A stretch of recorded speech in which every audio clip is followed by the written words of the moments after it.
Hola. Hola. Bueno, ahora después de comer vamos a empezar con el siguiente panel, que es sobre historia y legislación. Y aquí ha habido un pequeño cambio porque nuestro último ponente, Páez, no va a poder venir. Entonces solo tenemos un poco más de tiempo para las dos ponencias que vamos a tener. Así que, sin más dilación, vamos a empezar. La primera ponencia es de Francisco Jiménez Aguilar, titulada El desierto franquista, aportación a la genealogía de la historia del movimiento animalista en España. Francisco Jiménez Aguilar es doctor internacional en Historia y Artes por la Universidad de Granada e investigador postdoctoral Juan de la Cierva en el Departamento de Historia Contemporánea de la Universidad del País Vasco, EASI. Sus trabajos se han centrado en el estudio del fascismo, la Guerra Civil Española y el franquismo desde una perspectiva de género. En particular, su relación con las culturas políticas, las políticas sociales y las subjetividades. Fruto de estos intereses, ha dedicado su atención a otras problemáticas como el nativismo, el sexismo o el antifeminismo de los nuevos partidos y movimientos de ultraderecha en España.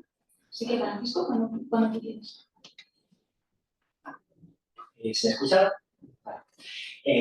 Bueno, después de esta presentación os preguntaréis qué hace aquí en un congreso de estudios animales, ¿no? Hablando, ¿no? Bueno, pues hace 2 años, estando trabajando en el archivo, me encontré con un documento que me hizo un clic en la cabeza, ¿no? Era una carta de un tal el conde de Bailén, que escribía al Ministerio de Información y Turismo en 1964, ¿no? Denunciando que el gobernador civil de Valencia había permitido que un grupo de menores de 14 años fueran a una charlotada dentro del marco de una cosa que se llamó el proyecto Plus Ultra, que consistía básicamente en llevar a una serie de niños españoles por todo el territorio nacional para mostrar pues, todas las diferencias regionales, todos los beneficios, ¿no? de la nación española, ¿no? En ese momento, cuando me encontré con ese documento, me quedé un poco extrañado, ¿no?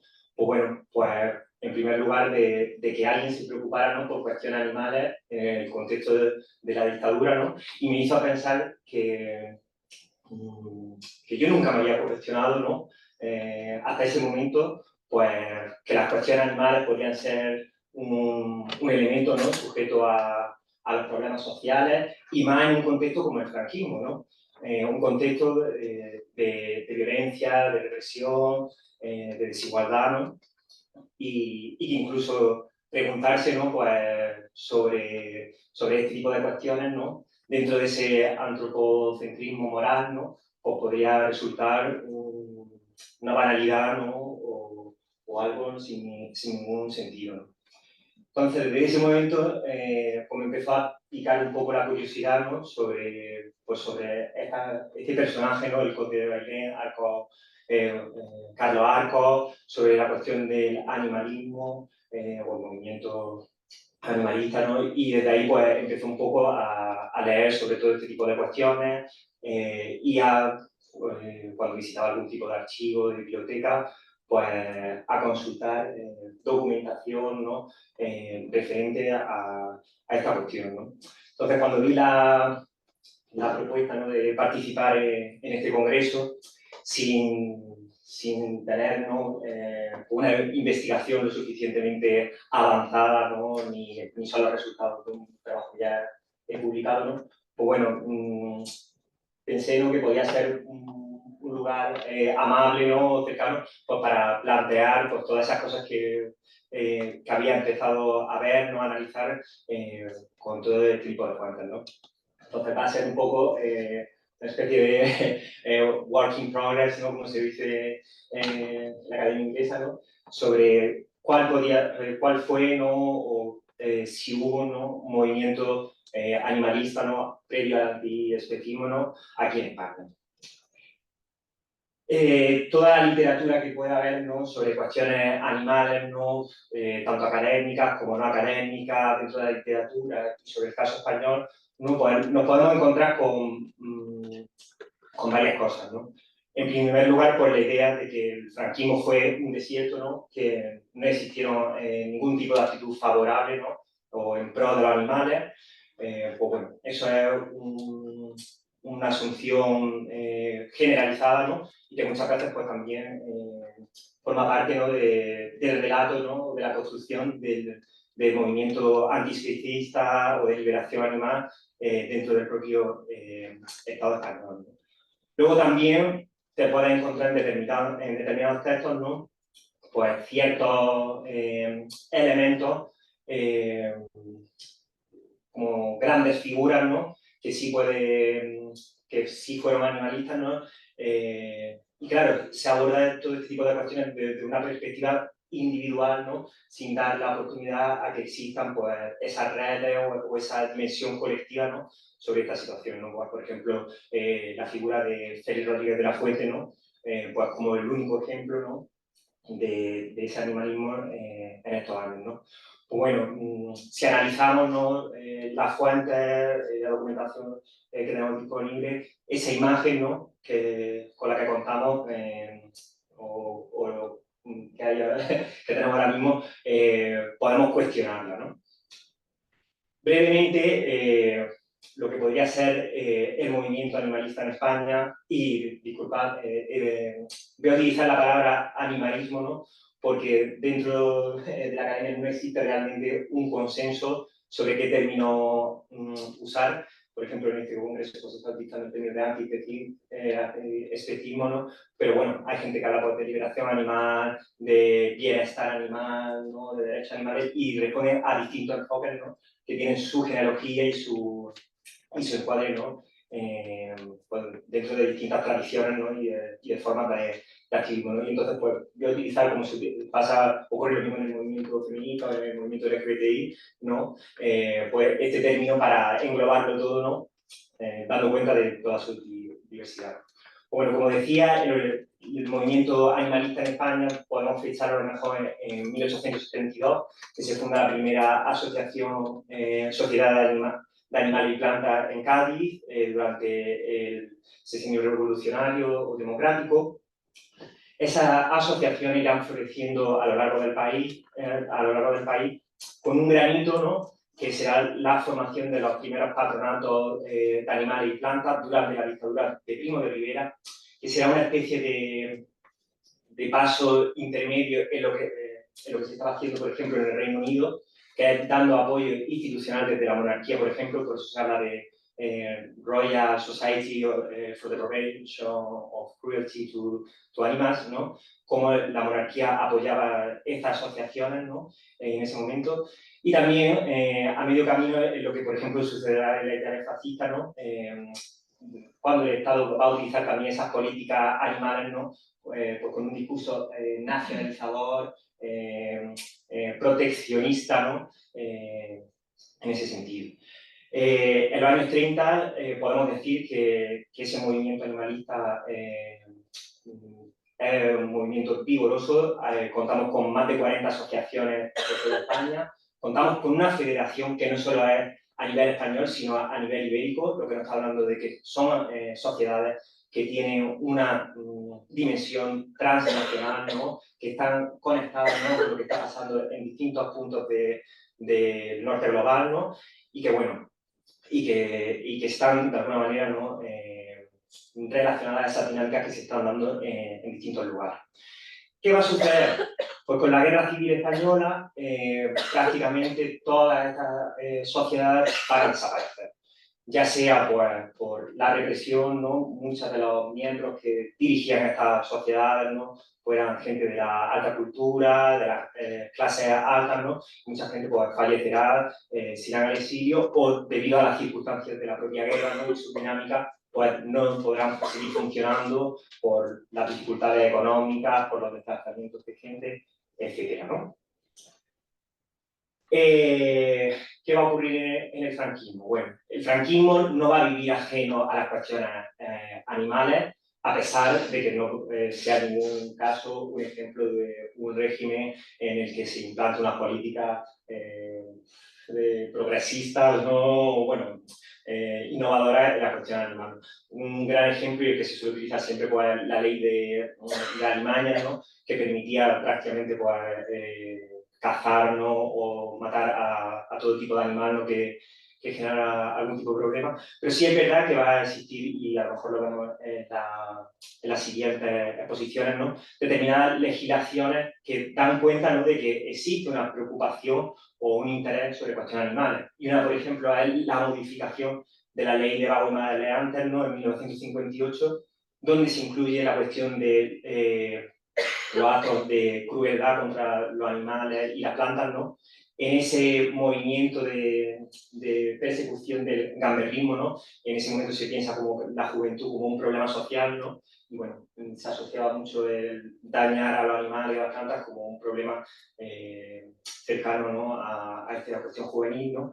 O, por ejemplo, la regulación que se va a dar de la tauromaquia en 1962 y que responderá también a ese boom pues del turismo, ¿no? de los espectáculos taurinos dentro del país y bueno, y que dan cuenta, ¿no? de que la dictadura, ¿no? en esos 40 años no va a ser totalmente ajena, ¿no? a las cuestiones animales. Hasta tal punto de que esos patronatos de protección de los animales y las plantas pues volverán a funcionar ya a partir de, bueno, se llamará, ¿no? a reinstalar la legislación en 1961 y se empezará a tramitar su instauración a nivel local, provincial y regional, ¿no? en 1963, aunque, pues yo por lo menos con la documentación que he consultado hasta ahora, sin que esos patronatos funcionen realmente, ¿no? en la práctica, ¿no? o que lleven algún tipo de acción que sea ambiciosa, ¿no?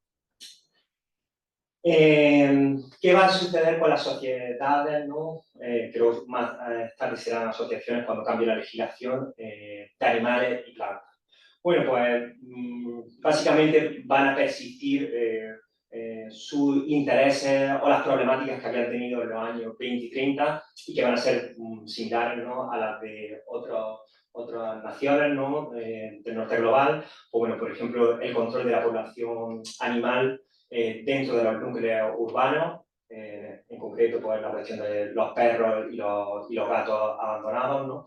va a ser uno de los grandes temas, ¿no? Otro elemento sobre el que existe cierta documentación es la cuestión de las enfermedades animales y, por ejemplo, las campañas antirrábicas, ¿no? pues sí van a desarrollarse, ¿no? a lo largo del país en los años 50, ¿no? con el fin de acabar con esta enfermedad, ¿no? Y bueno, también vemos, ¿no? como desde estas sociedades pues se van a ir incluyendo o adquiriendo determinadas sensibilidades y cuestiones, ¿no? que sí se van a dar, ¿no? en otros países, fundamentalmente en el caso del Reino Unido y de Estados Unidos, que pueden ser los más punteros, ¿no? donde se desarrolla, ¿no? una política animal, pues ya en dirección a ese bienestarismo, a ese antiespecismo, ¿no? A partir pues, de los finales de los años 50, 60 y 70. ¿no?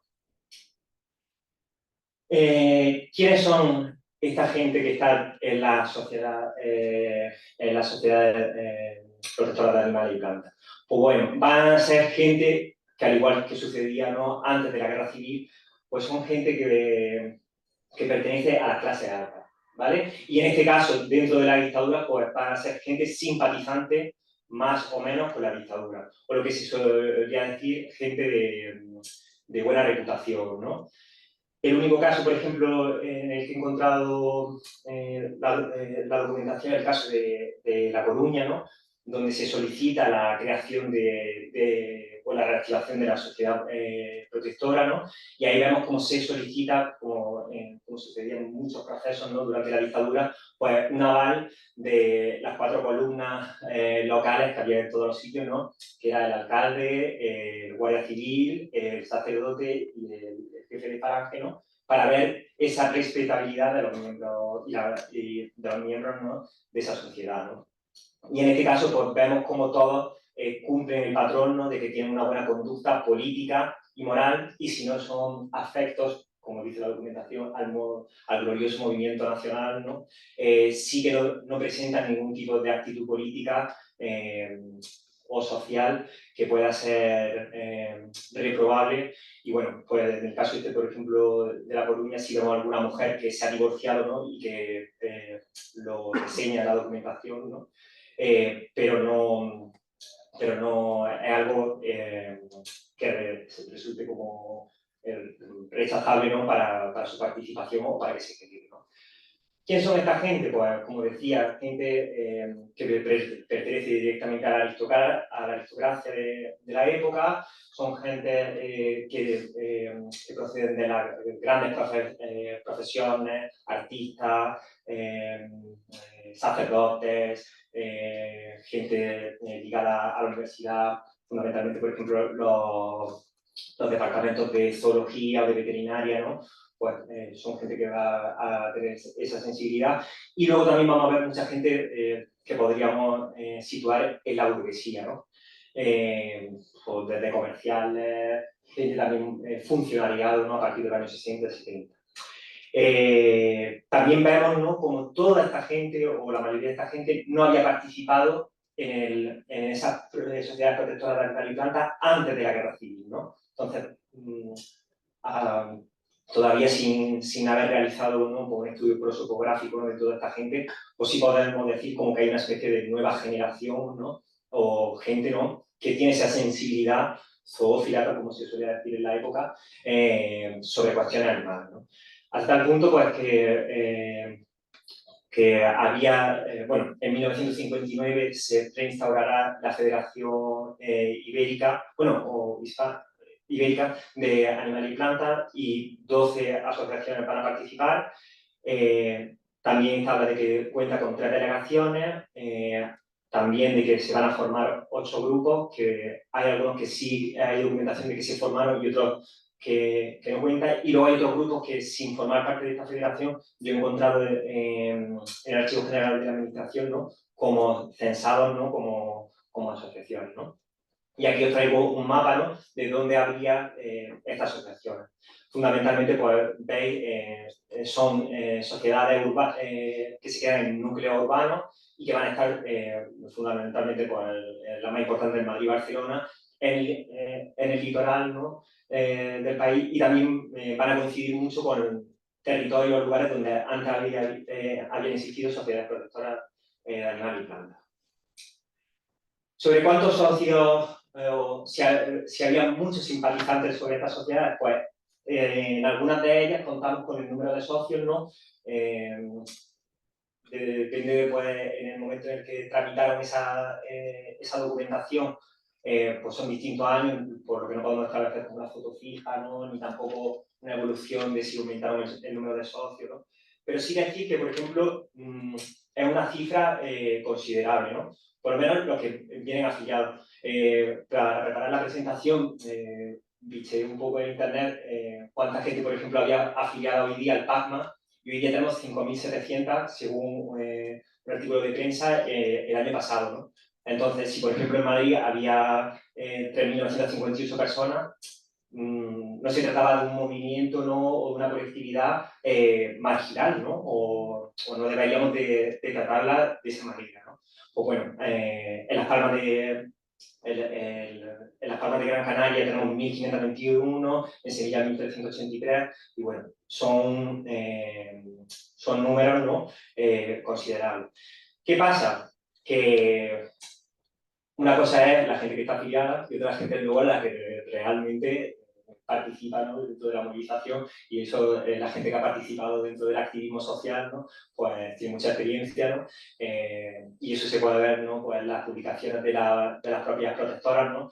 Pues bueno, sobre todo, por ejemplo, la cuestión de la solvencia, ¿no? La falta de fondos, de muchas veces, pues, de que no tenían de los propios afiliados para llevar a cabo su labor, ¿no?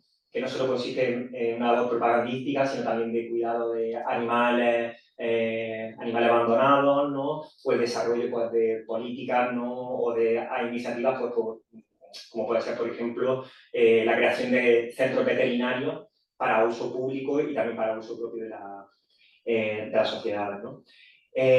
Vamos a ver también algunas problemáticas en este momento, ¿no?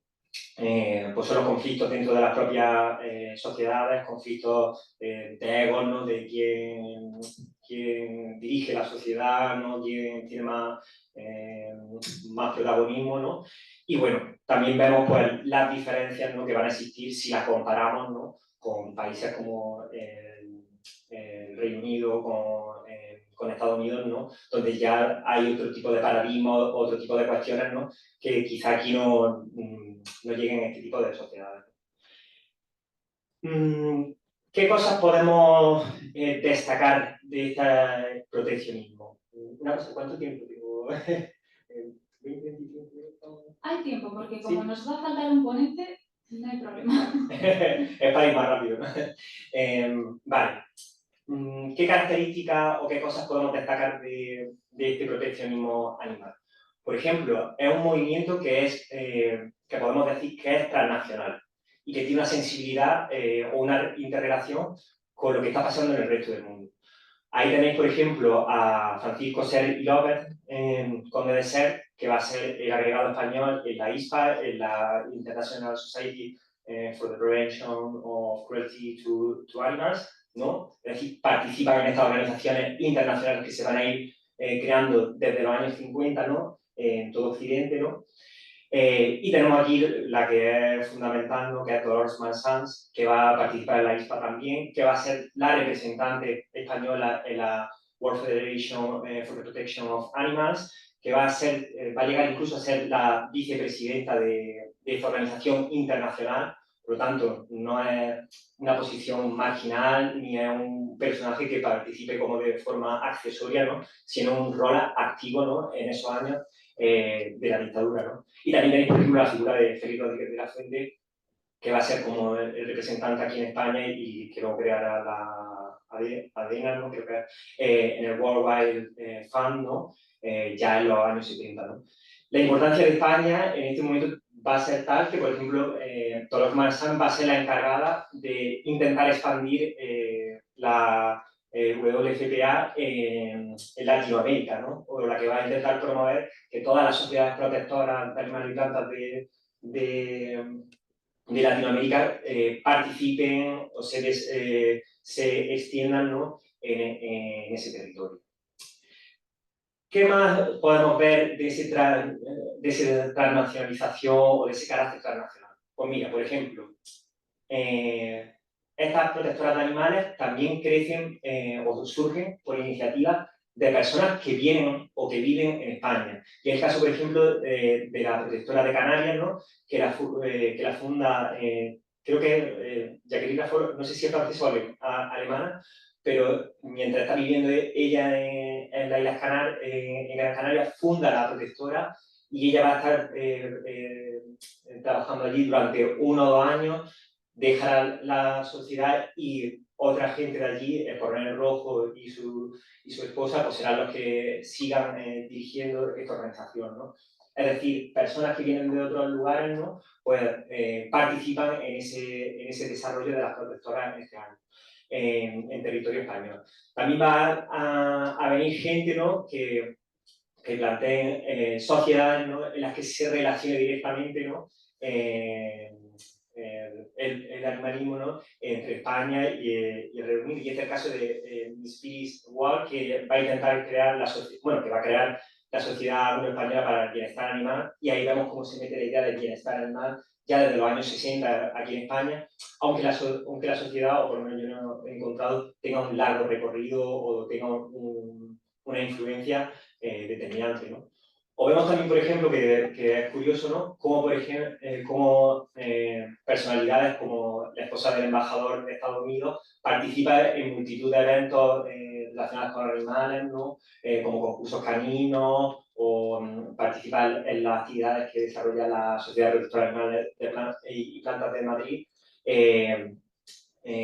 Participa, ¿no? Como una especie de diplomacia animal, ¿no? En la que ella contribuye al reconocimiento de estas políticas animales, ¿no? Y bueno, y ellos se valen de ese reconocimiento por parte del exterior para poder llevarlo a cabo, ¿no?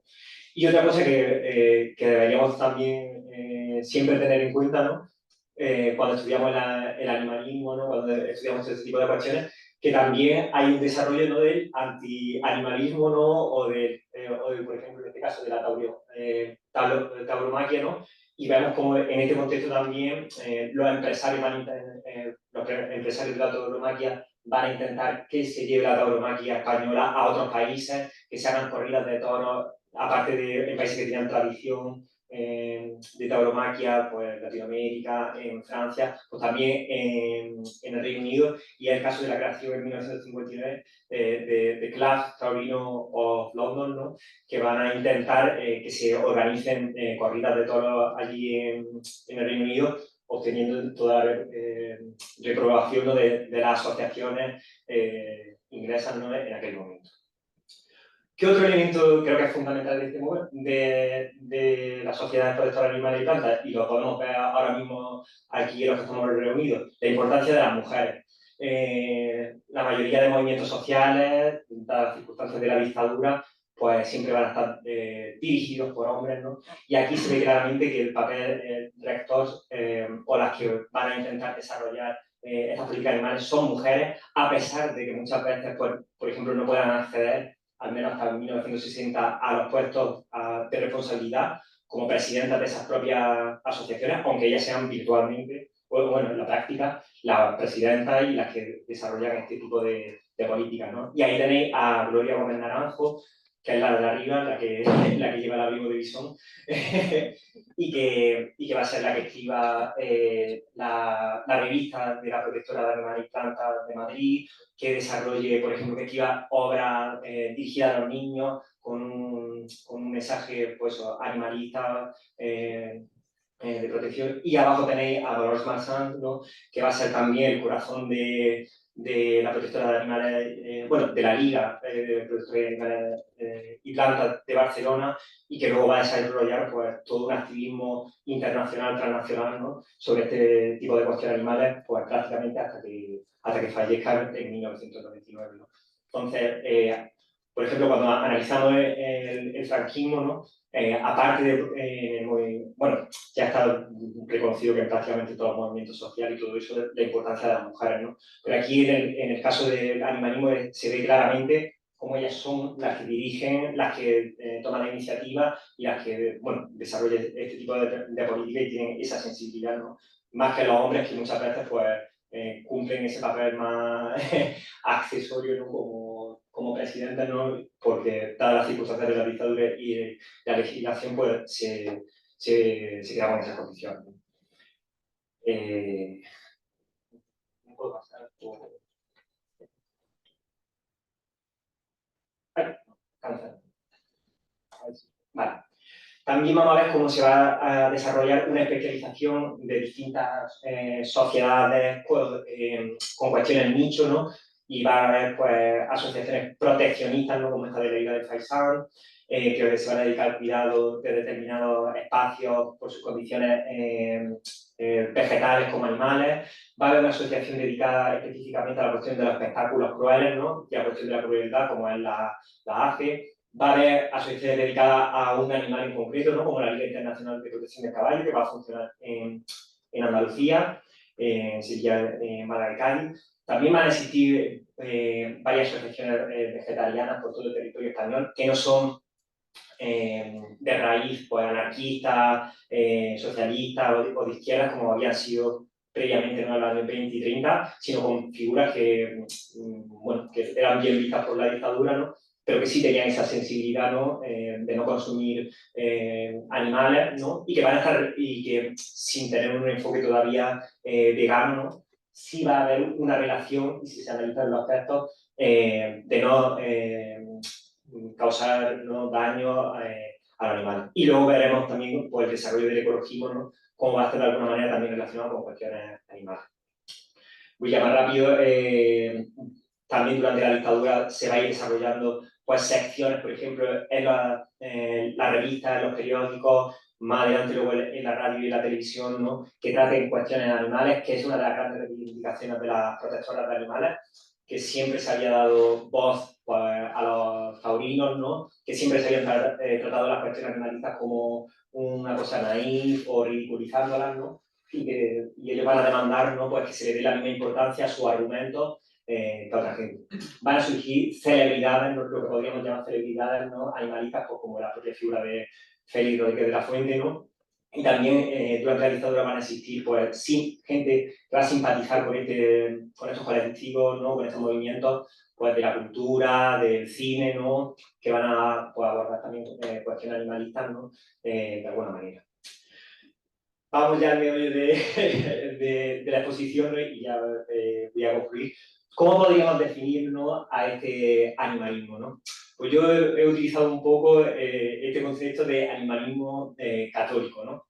No podemos hablar, en este caso, de una perspectiva, ¿no? Antiespecista de las cuestiones animales, ¿no? Y el enfoque que van a tener siempre, pues, va a ser especista, ¿no? Van a hablar de ese hermano inferior, de con una visión, ¿no? Donde se puede ver, ¿no? Pues, que no es igual un humano, ¿no? Que un animal. Ese discurso va a tener también una impronta colonialista muy importante. Siempre se va a hablar de civilizar, ¿no? A esa gente cruel, ¿no? Que actúan como bárbaros, ¿no? Y por eso dañan a los animales, ¿no? Va a existir también en su discurso una impronta clasista, ¿no? Porque, por ejemplo, pues sí se va a actuar, ¿no? Pues, por cuestiones como las fiestas populares, pues ya os podéis imaginar todas las que hay por el territorio español, pero sin embargo pues no van a cuestionar la caza, las carreras de galgos o las carreras de caballos, ¿no? Donde también existe pues, una gran crueldad animal, ¿no? Va a existir también en ese discurso lo que podríamos llamar un sexismo benevolente, ¿no? Donde siempre va a haber esa diferencia, ¿no? Entre hombres y mujeres, no de una manera tan grave, ¿no? Como se puede ver en el discurso taurino, ¿no? Pero bueno, sí, esa impronta sexista también se va a ver en su forma de expresarse públicamente, ¿no? Y analizándolo de forma global, ¿no? Pues podríamos situarlo como un agente más que antisistema, ¿no? Reformador, ¿no? Y creo que eso es interesante porque nos habla, ¿no? De un movimiento social que tiene la capacidad de alguna manera, de transformar el sistema, aunque en ningún momento lo cuestionen, ¿no? Pero sí van a conseguir muchos de sus objetivos en la recuperación de muchas leyes, en la obtención de fondos, etcétera, ¿no?